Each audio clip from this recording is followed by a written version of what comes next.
Olá, boa noite, que prazer tê-lo conosco aqui nesta sexta-feira, dia 25 de fevereiro. O Band Cidade já começou e vamos aos destaques da edição de hoje. Momentos de angústia e medo, uma criança fica com uma perna presa em uma grade dentro de casa e os bombeiros tiveram que ser chamados para fazer o resgate. Chuva causa transtorno, engarrafamento e muitos alagamentos em vários bairros da capital cearense. Banco do Nordeste faz um balanço das atividades de 2021 e apresenta lucros e investimentos aumentados na região. E ainda as notícias do futebol, o Ceará se prepara para o jogo de volta contra o Iguatu. Lá em Iguatu vai ser uma mobilização grande. E o Fortaleza fica numa vitória magrinha contra o Pacajus, tudo pelo Campeonato Cearense. Já já a gente volta com todos os detalhes. Tite!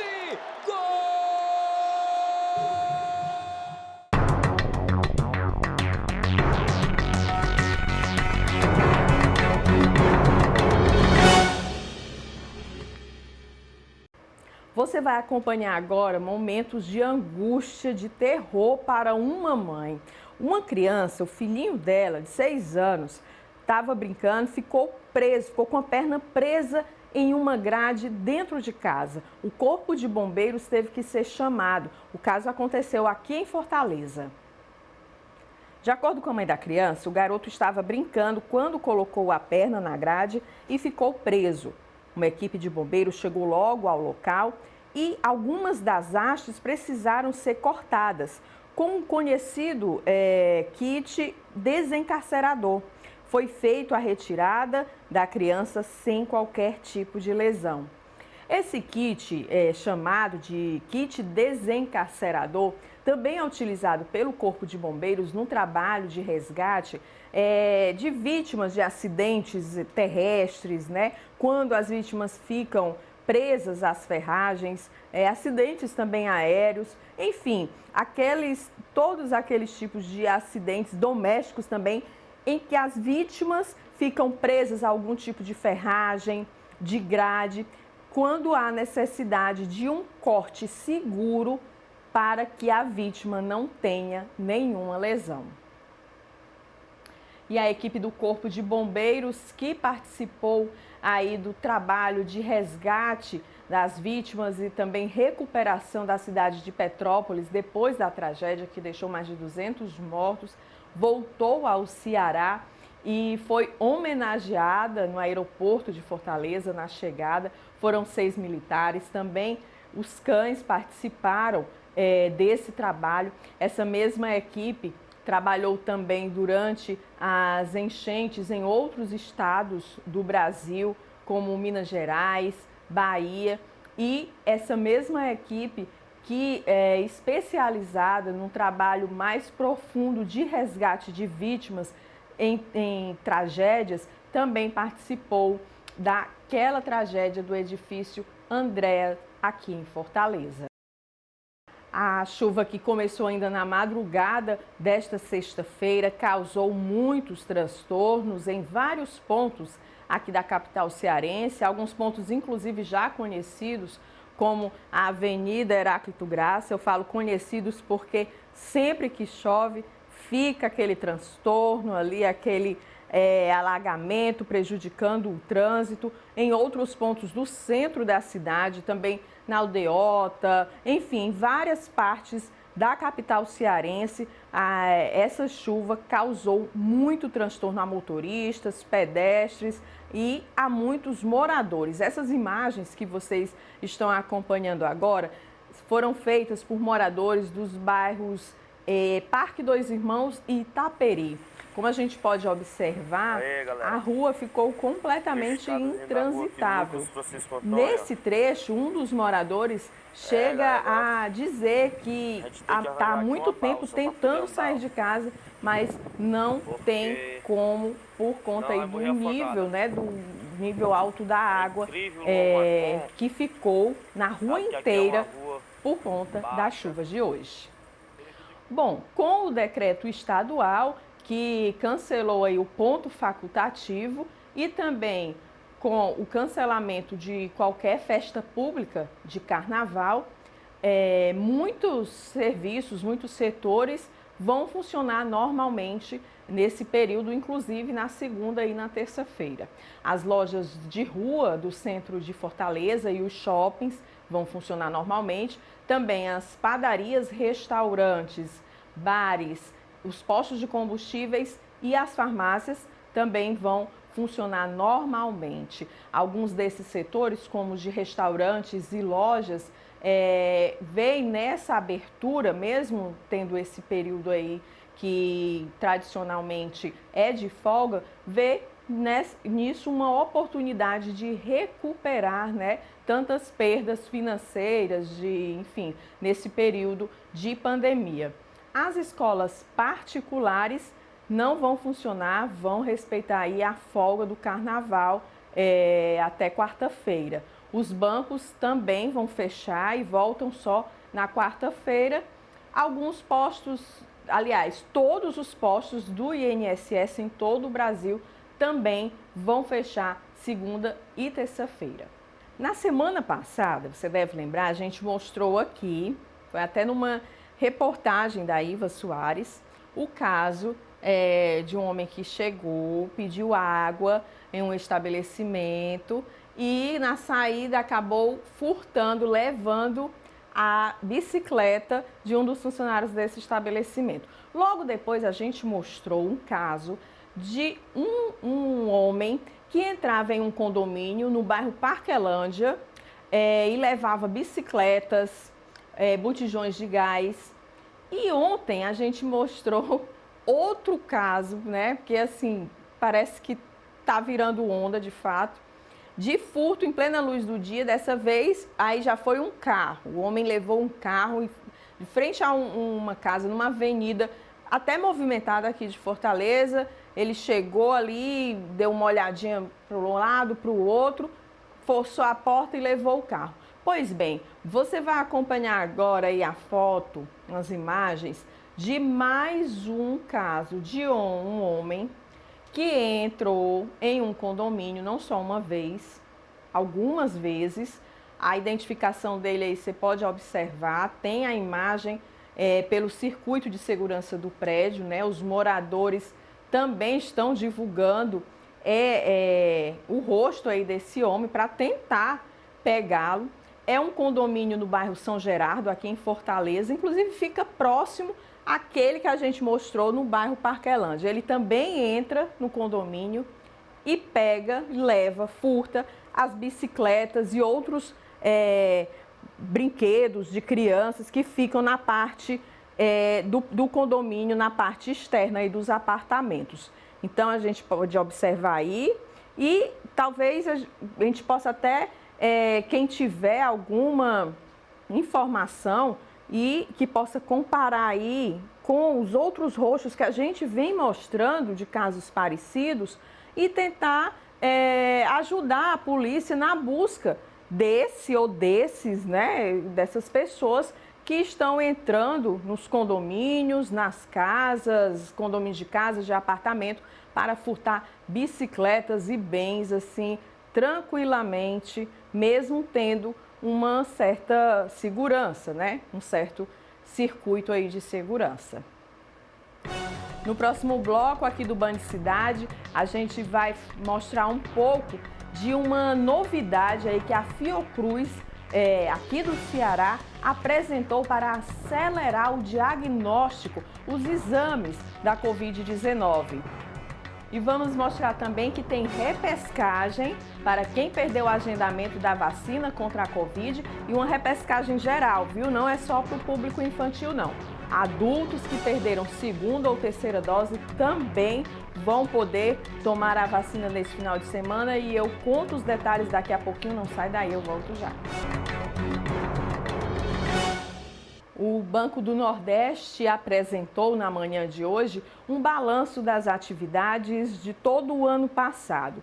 De acordo com o presidente do banco, houve lucro nas movimentações e aumento dos investimentos em toda a região. A Iva Soares acompanhou e mostra os detalhes.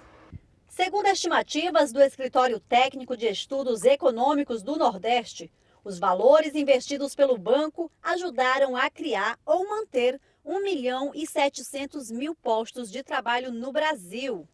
A expectativa é de que as previsões para a economia melhorem com a redução da pandemia da Covid-19. O banco tem espaço para o microcrédito e com o FNE, apesar das limitações. De acordo com José Gomes da Costa, a expectativa é manter a taxa de crescimento e de lucro. De acordo com José Gomes da Costa, a expectativa é manter a taxa de crescimento e de lucro. A nossa expectativa é superar os cerca de 40 bilhões que aplicamos em 2021. Né? A gente espera, mesmo com a limitação do orçamento do FNE, que é o nosso principal funding, né? Buscar incrementar as operações de microcrédito, que aí a gente tem funding disponível, tem espaço para crescer, elas responderam os 12 bi desses 40 bilhões aplicados, e também buscar fontes alternativas para principalmente atender a infraestrutura. Agora a gente vai a Brasília com o Napoleão de Castro, saber das notícias, dos destaques direto da nossa capital federal. Napoleão. Sexta-feira de notícias, Congresso Nacional absolutamente vazio e a gente voltando de Brasília para fechar a nossa semana de cobertura com a equipe do Band Cidade. E nesta sexta-feira de notícias, a equipe do Band Cidade no acompanhamento no Congresso Nacional. A gente conversa com Gustavo Araújo, ele é diretor da AIS Livres, Associação de Investidores Livres do País. São profissionais que trabalham com orientação de investimentos e que estão na luta pela medida provisória 1072, aprovada na Câmara e que agora vai ao Senado da República. O objetivo é a redução de quase 80% na taxa cobrada pela CVM para a prática do exercício profissional dessa categoria. Gustavo falou inicialmente da conquista na Câmara Federal. A gente conseguiu aprovar por unanimidade a medida provisória 1072. O que é essa medida provisória, tá? Essa medida provisória visa reduzir uma injustiça, que era uma taxa imoral cobrada pela Comissão de Valores Imobiliários. Era uma taxa de R$ 2.500 por ano, ou seja, a profissão mais cara do Brasil. E eu, no início da minha carreira, ter passado muita dificuldade, precisei fazer 2, 3 trabalhos para complementar a renda. A gente trouxe até o parlamento em 2019, 2020 essa pauta.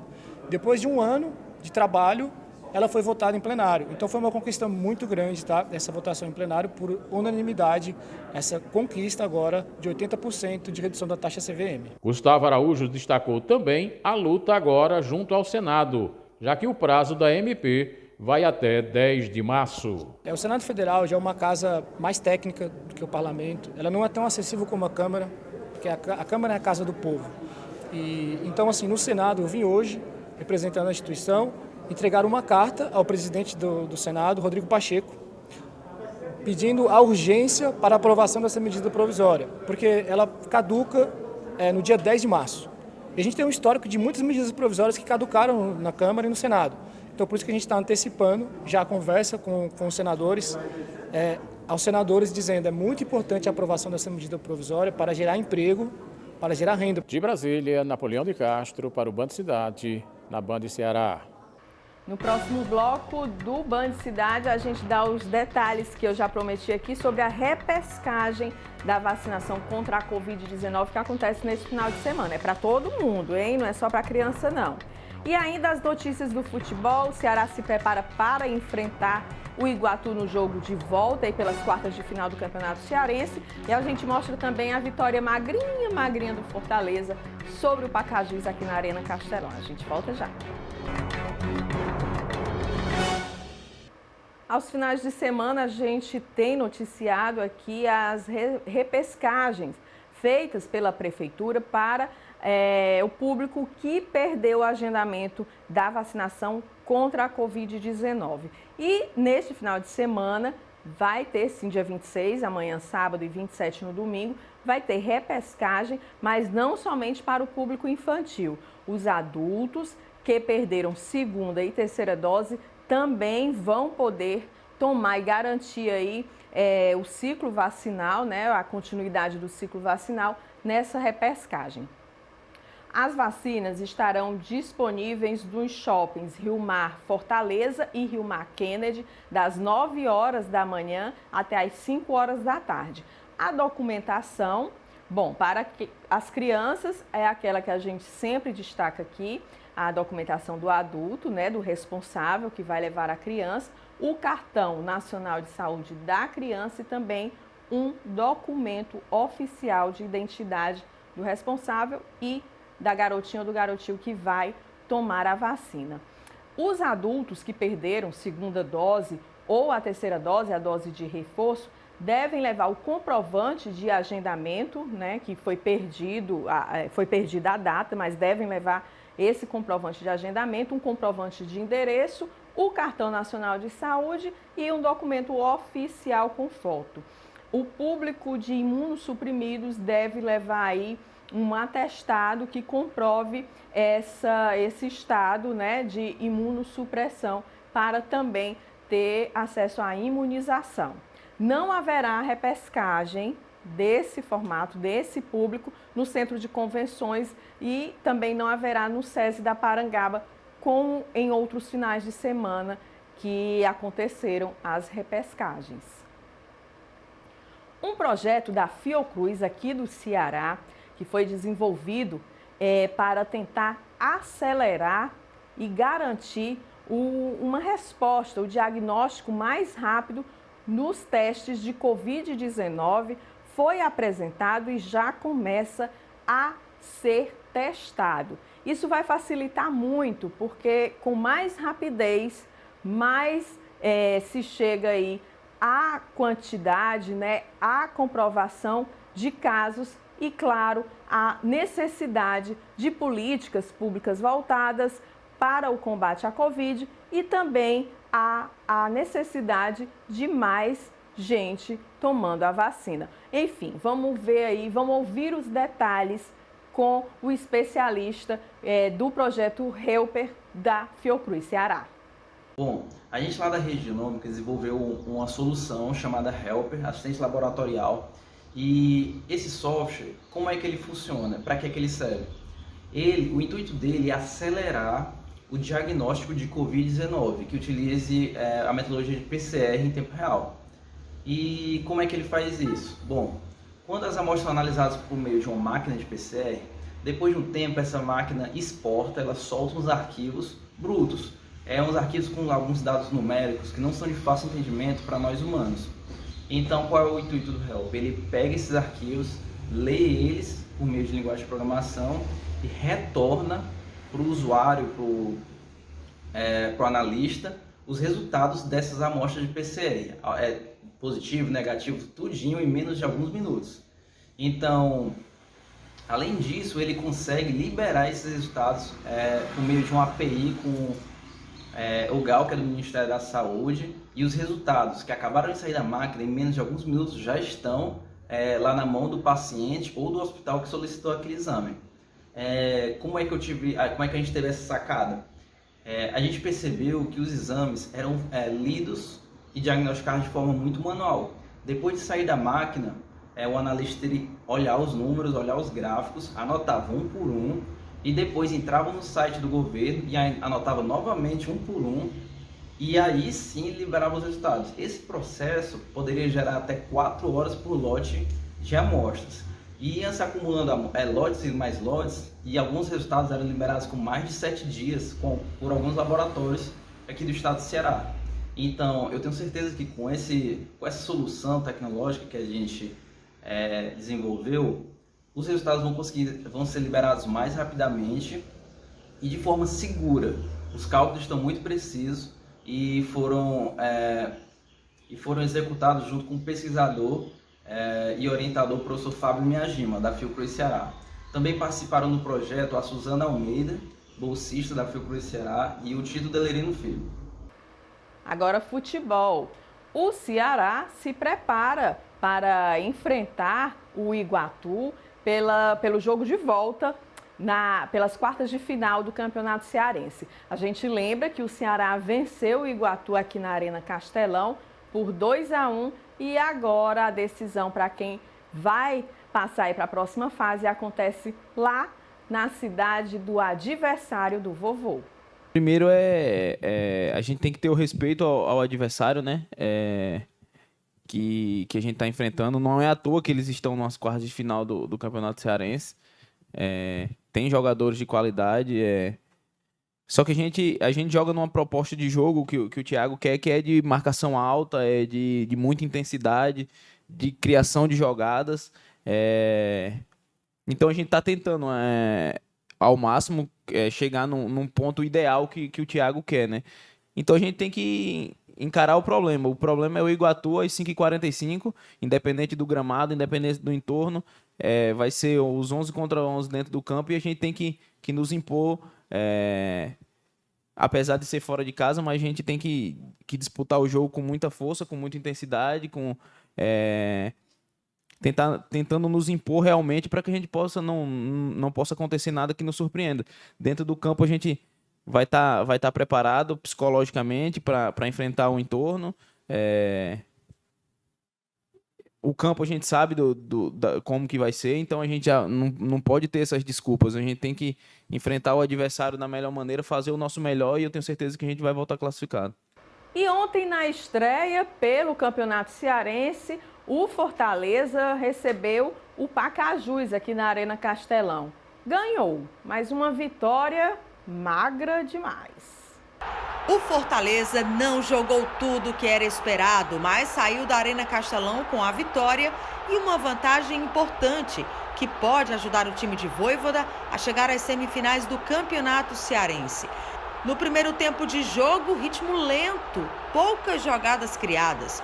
O único gol da partida só saiu aos 7 minutos do segundo tempo. O cruzamento de Moisés encontrou Tite, que cabeceou lá no cantinho. 1-0 Fortaleza. Tite! Gol!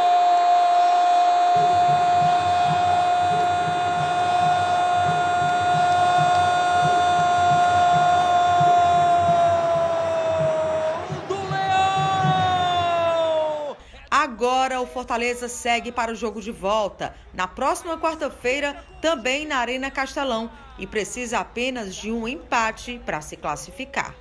Tivemos mais finalizações, mas eu necessito finalizar com mais jogadas que estejam perto do gol. O Band Cidade desta sexta-feira fica por aqui. Eu queria agradecer demais a sua companhia e selar aqui, fechar um compromisso para que você continue com a gente na próxima semana. Na segunda e na terça, você vai ficar com a nossa programação nacional, seguindo aí a cobertura desse caso, desse confronto, né, internacional, mas que em todos os olhos do mundo inteiro estão voltados para esse confronto aí da Rússia e Ucrânia. E você fica com essa programação nacional, mas na quarta-feira eu espero você aqui nesse mesmo horário para a gente continuar com os destaques locais, regionais e também nacionais, mas no Band Cidade. Agora você acompanha o Jornal da Band, depois tem o Faustão, um excelente final de semana e a gente se vê.